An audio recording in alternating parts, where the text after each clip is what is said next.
ఈ రోజుల్లో పెళ్లి చేసుకోవడం కంటే పెళ్లి సంబంధం దొరకడమే పెద్ద టాస్క్ అయిపోయింది. అదే బలహీనతని క్యాచ్ చేసుకొని మధ్యప్రదేశ్లో కొందరు కేటుగాళ్ళు 42 మంది పెళ్లి కొడుకులకి భారీ షాక్ ఇచ్చారు. అందమైన అమ్మాయిలు ఉన్నారు, పెళ్లి ఖాయమంటూ ఫోటోలు చూపించి నమ్మించారు. ఒక కుటుంబం నుంచి 20 నుంచి 25 వేల రూపాయల వరకు వసూలు చేశారు. మే 25న ఒకే వేదికపై 42 పెళ్లిళ్లు జరిపిస్తామని చెప్పడంతో పెళ్లి కొడుకులు వారి కుటుంబాలు ముస్తాబై ఫంక్షన్ హాల్కు చేరుకున్నారు.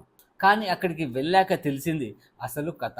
పెళ్లి కూతుర్లు లేరు, పెళ్లి ఏర్పాట్లు లేవు, డబ్బులు తీసుకున్న వాళ్ళు కూడా కనిపించలేదు. అప్పటి వరకు పెళ్లి కలలు కన్న వరులు క్షణాల్లో మోసపోయామని తెలుసుకుని షాక్ అయ్యారు. మొత్తం దాదాపు 10 లక్షల రూపాయలు వసూలు చేసి పరారైన ఈ ముఠాపై పోలీసులు కేసు నమోదు చేశారు. ప్రధాన నిందితులను